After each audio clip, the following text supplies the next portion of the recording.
Здравствуйте! Сегодня у нас на канале «Знания для жизни» член Координационного совета и юрист Народного антикризисного управления Михаил Кирилюк. Здравствуйте, Михаил! Здравствуйте! У меня к вам первый вопрос. Расскажите, пожалуйста, как вы пришли в профессию юриста? На самом деле в профессию юриста я попал, можно сказать, случайно. В 17 лет трудно выбрать как-то профессию осознанно, поэтому выбирал факультет по принципу, где меньше математики. Уже на юрфаке с 3-го курса, когда начал искать работу, и вплоть до 5-го попадал в различные консалтинговые юридические фирмы. И так, собственно, и пришел в юридический консалтинг, где и проработал последние 15 лет, вплоть до лишения лицензии из-за событий 2020 года. А как стали заниматься уголовными делами? Вы знаете, уголовное – это не моя специализация, это моя специализация коммерческое право, корпоративное банкротство скорее. У меня были уголовные дела, связанные с экономическими преступлениями, но когда случился август 2020 и в офис начали приходить люди, явно потерпевшие от довольно неприятных их плохих вещей, которые с ними происходили, уже было понятно, что тут речь идет не о каких-то юридических тонкостях, о каком-то там знании уголовного процесса, да, то есть тут все довольно очевидно, да, пытки в местах содержания заключенных – это пытки в местах содержания заключенных, как это ни назови. То есть этим может заниматься любой юрист, если у него есть достаточно, скажем так, смелости и совести. Вот. Учитывая количество людей, которые приходили, то есть, напомню, там десятками тысяч измерялось задержанные в первые дни, а в Беларуси всего лишь только 2000 адвокатов. Мы видели, что есть большая потребность у людей, которые из-за отсутствия адвокатов, из-за их нехватки, а еще не все соглашаются брать дела, а еще не все могут взять дела физически, соответственно, мы вынуждены были этим заниматься. Да, в 2020 году мы видели огромное количество задержанных людей, но помимо того, что люди были задержаны, еще нарушалось базовое право на защиту, и адвокатов вообще не пускали к людям. Какой вам наиболее яркий случай запомнился? Что больше всего возмутило? Это можно проиллюстрировать на примере СИЗО КГБ. Под СИЗО КГБ в центре Минска отводится практически квартал. Это здание на углу нескольких центральных улиц, внутренний двор огромный, несколько десятков людей там содержится. И они под это дело выделяют под свидание с адвокатом ровно одну переговорную комнату и пускают туда адвокатов таким образом, что за день туда проходит 4 человека. Условно, в 10 утра, в 12, в 2 и в 4. И все. И в результате этого искусственного, на мой взгляд, ограничения, поскольку в 2 кварталах от этого здания находится Володарка, где здание меньше, но там 30 кабинетов для встреч с адвокатами в этом СИЗО. Было очевидно, что это искусственно созданное ограничение, что это не какие-то технические неполадки, это просто такая осознанная политика. Люди тогда, родственники задержанных, занимали очередь с 4 утра, с вечера стояли вот прямо на улице этой Комсомольской, около КГБ под стенами, в очереди, чтобы зайти туда первыми, потом позвонить адвокату, адвокат приехал и оставил свой пропуск на территории, чтобы зайти туда. То есть Вот такая политика. И когда заходишь внутрь, я уже говорил об этом много раз, и это всегда удивляет каких-то иностранных коллег, польских, немецких, о том, что вот прямо сейчас, как я перед вами сижу, направлена на тебя камера. Ты сидишь за столом с клиентом, и в этот момент на тебя направлена включенная видеокамера. И если там, например, сползла маска с носа, а во время разговора вы находитесь там в масках, в перчатках, то в любой момент из громкоговорителя, ну, вернее, не из, прошу прощения, звонит телефон городской стационарный, который находится в этом помещении.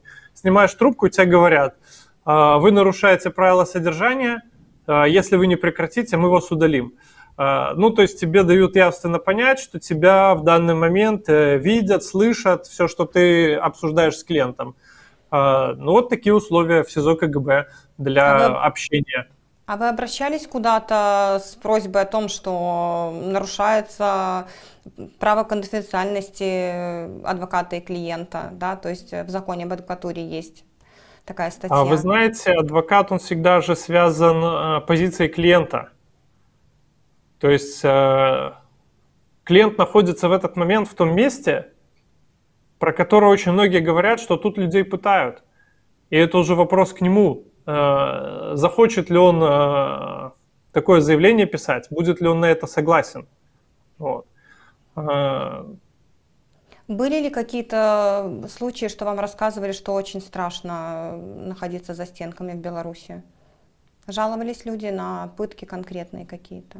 Что происходит там? Да, были. Скажите, почему вы вынуждены были уехать?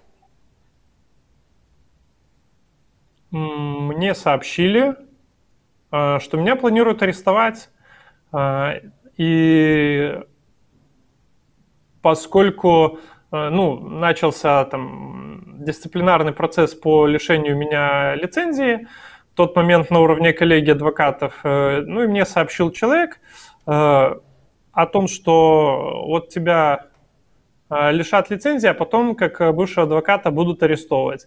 Соответственно, поскольку я знал, что у этого человека есть, опять же, прямой контакт с представителями КГБ, я воспринял эту угрозу как реальную и решил выехать.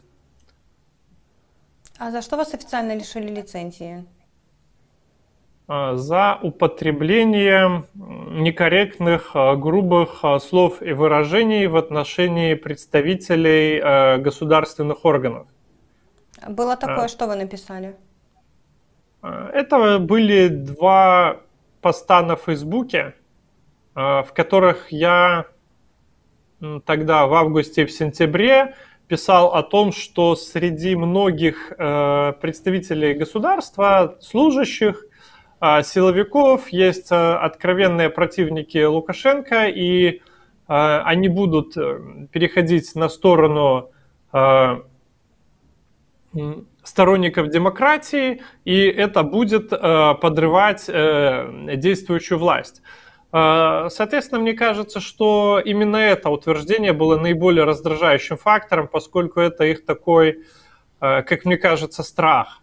Вот если мы даже посмотрим, что происходит сейчас, они борются с этим страхом тем, что пытаются уволить как можно больше нелояльных людей, тех, кто кажется им нелояльными, даже тех, кто нейтрален или недостаточно рьяно проявляет свою лояльность. Тут, мне кажется, скорее вопрос в этом, чем в формулировках, поскольку формулировки-то в посте использовались достаточно нейтральные. Сторонники АГЛ, например, я писал, то есть, АГЛ же, если иметь в виду Александра Лукашенко, он же не может быть представителем государственного органа, он высшее должностное лицо. Но когда кому-то для удержания власти ставят задачу пытать людей, а кому-то с той же целью ставят найти юридическое обоснование лишить лицензии адвоката, который об этом открыто говорит, ну, я думаю, такие юридические нюансы в расчет не берутся. Естественно, мы подали жалобу. Жалоба на суде первой инстанции судьей Московского района Гусаковой была отклонена. Сейчас будет рассмотрена в апелляционной инстанции, будут, вот пускай посмотрим, что напишут на этот счет 3 судьи городского суда города Минска. Скажите, пожалуйста, сейчас изменения в закон об экстремизме и применении оружия. Можете прокомментировать изменения? Ну, на мой взгляд, это такое попытка нормативного обоснования политических репрессий.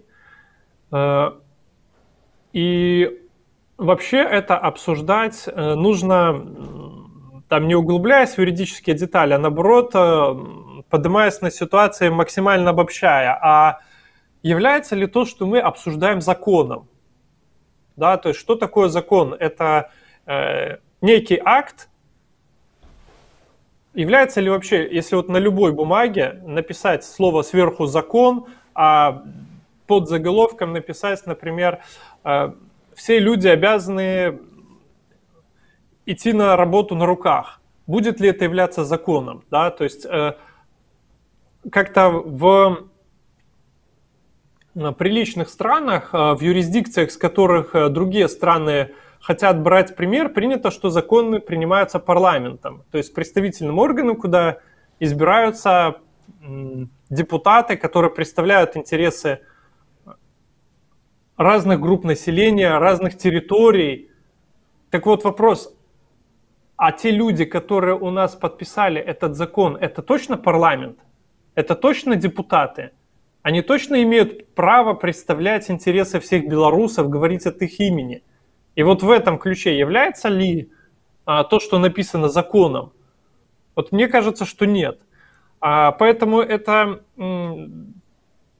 вспоминается, знаете, какого-то уровня правоприменения, когда в кинофильме про мушкетеров была бумага, которую давали одному специальному агенту того времени. Все, что сделал податель сей бумаги, он сделал на благо короны и Франции.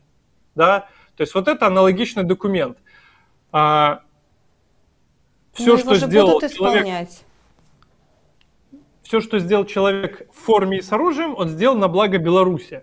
Просто даже на вот это французское правоприменение несколько сотлетней давности, такие индульгенции на любые действия, их давали отдельным очень доверенным людям, да, если верить вот этому произведению. А у нас сейчас это, по сути, такая индульгенция дана практически любому участковому. Вот вопрос, будет ли исполняться? Да. Зависит от каждого из нас. Любой закон проверяется применением. То есть на уровне государственных органов мы видим, что такая практика уже начала применяться еще до появления этого закона.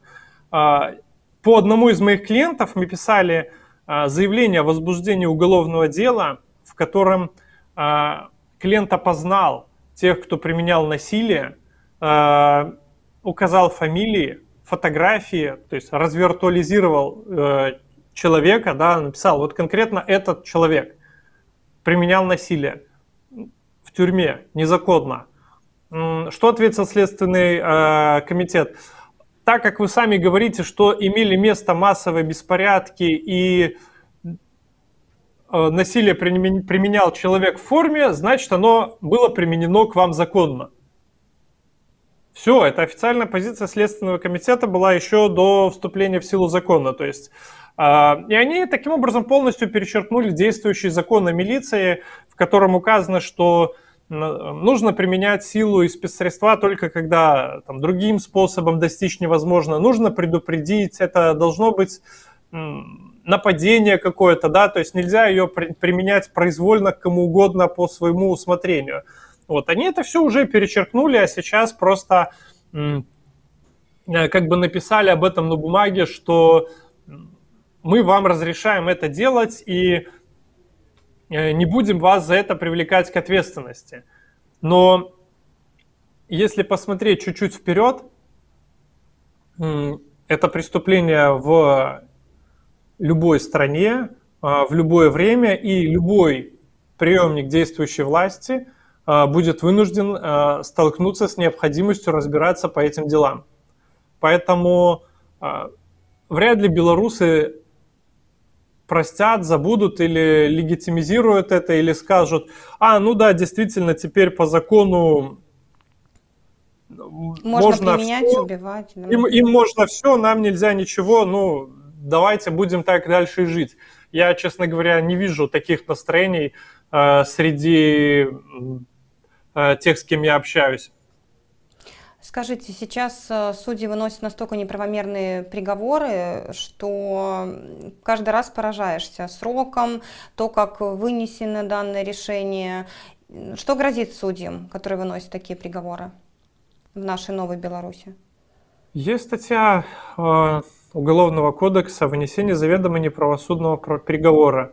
В случае наступления тяжких последствий это до 10 лет лишения свободы. То есть даже не придется принимать никаких новых законов. Это нарушение уже действующего законодательства и не только Беларуси, но и любой страны. Спасибо. Михаил, скажите, чем вы сейчас занимаетесь в НАУ? В чем заключается ваша деятельность? Деятельность заключается в том, чтобы добиться, как у всех сторонников перемен, да, добиться того, чтобы в Беларусь вернулся все-таки закон, а для этого единственным способом видится добиться того, чтобы сменить действующую власть, которая, на наш взгляд, эту власть незаконно удерживает. И не только на наш взгляд, но и на взгляд Европарламента и Конгресса США. С 6 ноября 2020 года полномочия окончены.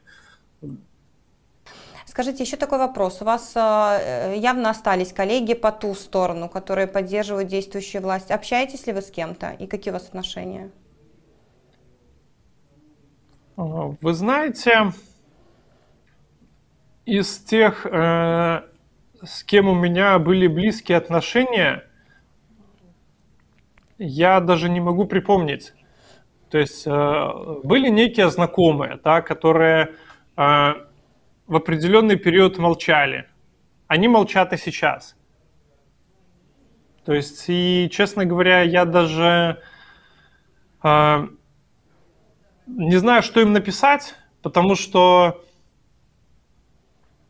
очевидно, если человек занимает какую-то должность, сам факт того, что я ему напишу или позвоню, уже будет для него как дискредитирующее обстоятельство. Если для него недостаточно было на сегодня всего того, что произошло, начиная от пыток, заканчивая захватом самолета, вряд ли мое обращение к нему сыграет какую-то роль. Поэтому не пишите никому, не общаетесь. Поэтому ко мне на контакт, со мной на контакт не выходят. Вот. Скажите, приходило ли к вам разочарование профессии? Вот особенно в августе 2020-го. А вы знаете, мне кажется, оно у всех, у любых профессий, в том числе у нашей, оно и приходило, и приходит периодически. То есть сейчас вот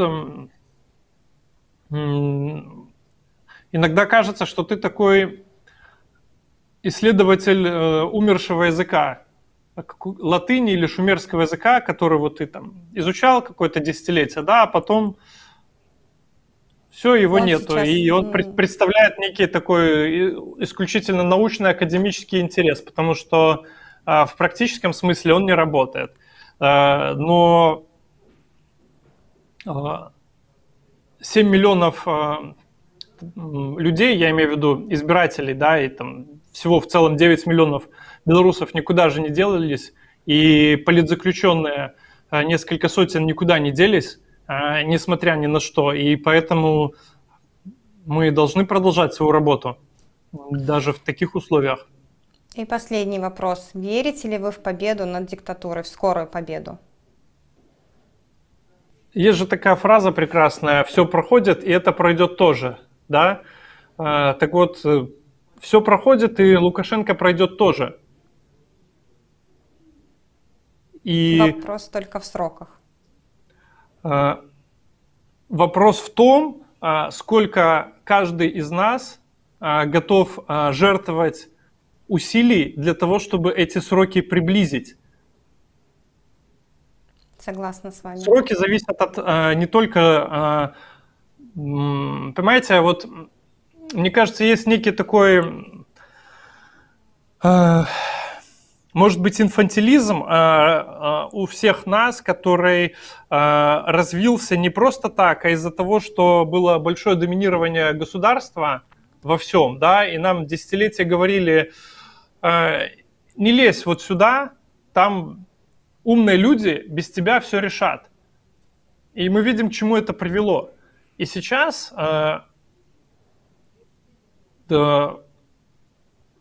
тот же самый месседж повторяется уже там на более жестких уровнях. Молчи, а то сядешь в тюрьму. Молчи, а то ты можешь быть убит. Но в любом случае можно задать вопрос: а что будет, если я прекращу молчать? А что будет, если я перестану говорить? Ну, тогда придется остаток жизни провести в концлагере. И я думаю, большинство белорусов к этому точно не готовы. Спасибо, Михаил, большое за беседу. Живе Беларусь! Спасибо. Живе.